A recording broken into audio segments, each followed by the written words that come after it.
എന്റെ പൊന്നെ ഇന്ന് ബിഗ് ബോസിൽ അടിയോടടി അടിയോടടി എന്ന് വെച്ച് കഴിഞ്ഞാൽ കുറെ ആൾക്കാർ തമ്മിൽ അങ്ങ് അടി. അതായത് രാവിലെ രേണുസുതിയും അനീഷും പിന്നെ നെവിനും ബിൻസിയും പിന്നെ വേറെ ആരൊക്കെ അങ്ങനെ കുറെ കുറെ കുറെ സംഭവങ്ങളുണ്ട്. അതായത് എനിക്ക് തോന്നി ഇവർ അടിയുണ്ടാക്കാനാണോ വന്നതെന്ന് പോലും തോന്നി. അങ്ങനത്തെ ഒരു എപ്പിസോഡായിരുന്നു.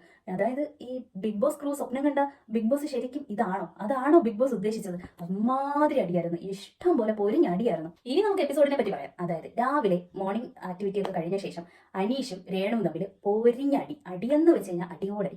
എന്തിനാണ് അവർ തമ്മിൽ അടിയോടുന്നതെന്ന് അവർക്ക് പോലും അറിയത്തില്ല. അമ്മാതിരി അടിയായിരുന്നു രാവിലെ. അതായത് അനീഷ് പറയുന്ന കാരണം എന്ന് വെച്ച് കഴിഞ്ഞാൽ രേണുസുതി ഉറങ്ങി എന്നാണ് പറയുന്നത്. പകൽ സമയത്ത് ഉറങ്ങി എന്നുള്ള റീസൺ ആണ് പറയുന്നത്. അപ്പോൾ രേണു ഉറങ്ങില്ല എന്ന് പറയുന്നുണ്ട്. ഇതിനാണ് അടി. പക്ഷേ ഈ അടി കണ്ടിട്ട് എനിക്ക് മാത്രമാണ് ചിരി വന്നത്. അത് നിങ്ങൾക്ക് ചിരി വന്നാന്നൊന്ന് പറയണേ. സത്യം പറഞ്ഞാൽ എനിക്ക് ചിരി നിർത്താനേ പറ്റുന്നുണ്ടായിരുന്നില്ല. പിന്നെ അതിനിടയ്ക്ക് വെച്ച് അനീഷ് എന്താണ് സുധി ആരാന്ന് ചോദിച്ചു. അപ്പൊ അതൊരു ഇഷ്യൂ ആക്കി എടുക്കാൻ വേണ്ടിയിട്ട് രേണു ശ്രമിച്ചു. പക്ഷെ അത് നടന്നില്ല. എന്നാലും എനിക്ക് തോന്നുന്നു അനീഷിനെ അറിയാണ്ട് ചോദിച്ചതായിരിക്കാം. അങ്ങനെ സുധി ആരാണെന്ന് അറിയാത്തത് കൊണ്ട് അതാരാ സുധി അങ്ങനെ ആ ഒരു രീതിക്ക് സംസാരിച്ചു. പക്ഷെ അത് അങ്ങനെ തേഞ്ഞു മാഞ്ഞങ്ങ് പോയി. അടുത്ത ഒനിയൽ സാബുവും റെനയും തമ്മിലാണ് അടി. അതായത് റെന പറയുന്നതെന്ന് വെച്ച് കഴിഞ്ഞാൽ ഒനിയൽ സാബു പാർഷ്യാലിറ്റി കാണിക്കുന്നു എന്നാണ് പറയുന്നത്. അങ്ങനെ അതിന് പൊരിഞ്ഞ അടിയായിരുന്നു. അതിനിടയ്ക്ക് ജെൻ ആൽഫ കീടാണെന്ന് റെനയെ ഒനിയൽ സാബു വിളിച്ചു. അങ്ങനെ പിന്നെ റെന കരച്ചിലായി, ബഹളമായി, അങ്ങനെ കുറേ സംഭവങ്ങൾ. അതിനിടയ്ക്ക് അനു ചെന്ന് കയറിയിട്ട് മൂത്തവരെ ബഹുമാനിക്കണം എന്ന് പറഞ്ഞു. അപ്പോൾ ഉടനെ റെന പറഞ്ഞു അങ്ങനെ മൂത്തവരെ ബഹുമാനിക്കാൻ വേണ്ടി ഗീവ് റെസ്പെക്ട് ടേക്ക് റെസ്പെക്ട് എന്നൊക്കെ പറയുന്നുണ്ട്. പിന്നെ ആ അടിയും അങ്ങനെ കണ്ടു, അത് തീർന്നു. അടുത്തത് പണിപ്പുര ടാസ്കിൽ ഇന്നലെ ജയിച്ചത് അക്ബറാണ്. അപ്പോൾ അക്ബറാണ് പോവേണ്ടത്. അപ്പോൾ ബിഗ് ബോസ് അക്ബറിനോട് പറയുന്നുണ്ട് അവിടെ അക്ബറിന് വേണ്ടിയിട്ടുള്ള കുറച്ച് സാധനങ്ങളും പിന്നെ കുറച്ച് ഭക്ഷണ വസ്തുക്കളും ഉണ്ട്. അപ്പോൾ അതിനനുസരിച്ച് നിങ്ങൾക്ക് എന്താണോ വേണ്ടത് അതെടുക്കാം എന്ന് പറയുന്നുണ്ട്. എന്നിട്ട് അപ്പോൾ അക്ബർ പിന്നെ തിരിച്ച് പറയുന്നുണ്ട് ഇവിടെ ഫുഡൊക്കെ കുറവാണ്, അപ്പോൾ അത് കാരണം ഫുഡ് ഐറ്റംസ് മെയിനായിട്ട് ഫോക്കസ് ചെയ്യും എന്ന് പറയുന്നുണ്ട്. അങ്ങനെ കയറി ഫുഡ് ഐറ്റം തന്നെ എടുത്തതെല്ലാം ഫുഡ് ഐറ്റം ആണ്. സെൽഫിഷ് ആയിട്ട് അങ്ങനെ ഒന്നും എടുത്തില്ല.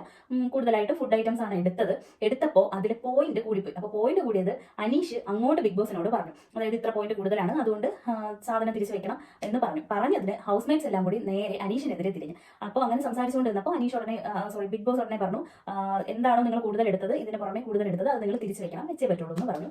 അടുത്തത് ആര്യനും അനുവും തമ്മിലാണ് ഇഷ്യൂ.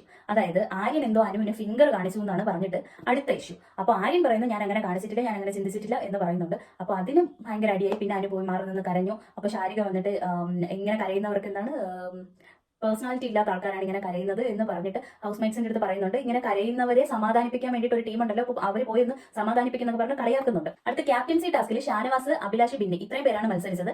അതിൽ ഒരു പാവ വെച്ചിട്ടുള്ള ഒരു കളിയായിരുന്നു. അതിൽ ഷാനവാസ് ആണ് ജയിച്ചത്. പിന്നെ ഇത്രയും പ്രശ്നങ്ങൾക്കിടയിൽ ഒരു ചെറിയൊരു പ്രശ്നം കൂടി. അതായത് അപ്പാനി അനീഷിനോട് പറയുന്നുണ്ട് നിനക്ക് ഒരു കഴിവില്ലാത്തവനാണ്, നീ എങ്ങനെ ഇവിടെ വന്നു, നീ ജനങ്ങൾക്കിടയിൽ തന്നെ ഒരു കഴിവില്ലാത്തവനാണ്, നീയാണ് ഞങ്ങൾ ആർട്ടിസ്റ്റിനെ നീ കളിയാക്കിയത് എന്ന് പറഞ്ഞിട്ട് ഒരു നാണമില്ലാത്തവൻ അങ്ങനെ എന്നൊക്കെ പറഞ്ഞിട്ട് അങ്ങനെ ഒരു പ്രശ്നം അവിടെ ഒരു സംസാര വിഷയം നടക്കുന്നുണ്ട്. അനീഷ് തിരിച്ചാവോ അങ്ങനെയൊക്കെ പറഞ്ഞിട്ട് അങ്ങോട്ടും ഇങ്ങോട്ടും സ്ഥിരം എങ്ങനെയാണ് അനീഷ് അങ്ങോട്ടും ഇങ്ങോട്ടും നടക്കും. അതുപോലെ അങ്ങോട്ടും ഇങ്ങോട്ടൊക്കെ നടന്ന് അങ്ങനെ അതൊക്കെ ഈ ഒരു ഇഷ്യൂ ഉണ്ടായത് കാരണം ജയിൽ ടാസ്കിൽ അനീഷിന് ഒരാളെ ക്യാപ്റ്റൻ, അതായത് അനീഷ് ആണല്ലോ ക്യാപ്റ്റൻ, അപ്പോൾ ജയിൽ ടാസ്കിൽ ഡയറക്റ്റ് ആയിട്ട് ഒരാളെ നോമിനേറ്റ് ചെയ്യാം. അപ്പൊ ഇങ്ങനെ ഒരു ഇഷ്യൂ നടന്നത് കാരണം അനീഷും അപ്പാനിയും തമ്മിൽ ഇങ്ങനെ ഒരു ഇഷ്യൂ നടന്നത് കാരണം നേരെ അനീഷ് എന്ത് ചെയ്തു, അപ്പാനിയുടെ പേര് ഒരു റീസണും ഇല്ലാതെ അങ്ങ് പറഞ്ഞു. അത് കാരണം അപ്പാനി നേരെ ജയിലിലോട്ട് പോയി. പിന്നെ അനുവും ബാക്കിയുള്ള കണ്ടസ്റ്റൻസ് എല്ലാം കൂടി തിരഞ്ഞെടുത്തത് അനുവിനെയാണ്. അപ്പൊ ഇവർ രണ്ടുപേരാണ് ഇന്ന് ജയിൽ ടാസ്ക്.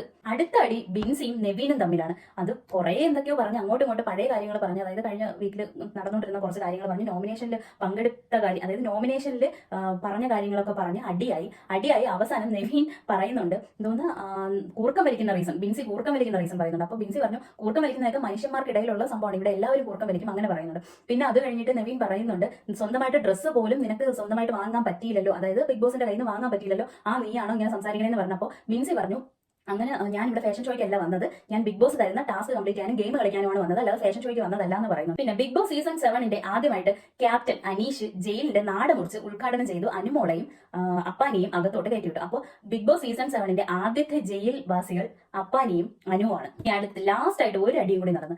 അനീഷും അപ്പാനിയും അനുവും ഒരു ടീമായിട്ട് നിന്നുകൊണ്ട് അനീഷിനെ തിരിച്ച് കുറേ പറയുന്നുണ്ട്. അതായത് ശരിക്കും പറഞ്ഞാൽ അനീഷ് നന്നായിട്ട് കണ്ടസ്റ്റൻസിനെ ചൊറിയുന്നുണ്ട്. ശരിക്കും പുള്ളിക്കാരനെ ഒരു കണ്ടന്റ് ഉണ്ടാക്കിയെടുക്കാൻ വേണ്ടിയിട്ടാണോ അല്ലെങ്കിൽ പുള്ളിക്കാരന്റെ ക്യാരക്ടർ അങ്ങനെ ആണോ എന്താണ് സംഭവം എന്ന് അറിയത്തില്ല. പക്ഷെ ഒരുപാട് ചൊറിയുന്നുണ്ട്, ഒരുപാട് പ്രവോക്ക് ചെയ്യുന്നുണ്ട് കണ്ടസ്റ്റൻസിന്. അതായത് ആർക്കും ഇഷ്ടമല്ലാത്ത ഒരു കഥാപാത്രമായിട്ട് മാറുന്നുണ്ട്. എനിക്ക് തോന്നുന്നത് കഴിഞ്ഞ അങ്ങേ സീസണിലെ റോബിനെയൊക്കെ ഒന്ന് അനുകരിക്കാൻ പുള്ളിക്കാരൻ ശ്രമിക്കുന്നതാണോ എന്ന് എനിക്ക് തോന്നി. ഇങ്ങനെ ആൾക്കാർ ഇങ്ങനെ ഇറിറ്റേറ്റ് ചെയ്യുന്ന പ്രവോക്ക് ചെയ്യുന്ന കണ്ടിട്ട് എനിക്ക് അങ്ങനെ തോന്നി. പിന്നെ എനിക്ക് ജെന്യൂൻ ആയിട്ട് തോന്നിയൊരു സംഭവം, അനു പ്രത്യേകിച്ച് ഒരു മുഖംമൂടിയുടെയും ആവശ്യമില്ലാതെയാണ് അവിടെ നിൽക്കുന്നത് എന്ന് തോന്നി. എൻ്റെ ഒരു തോന്നലാണ്, പക്ഷെ എനിക്ക് അങ്ങനെ തോന്നി. പക്ഷെ ഈ അനീഷ് നല്ലോണം ഓവർ ആവുന്നുണ്ട്.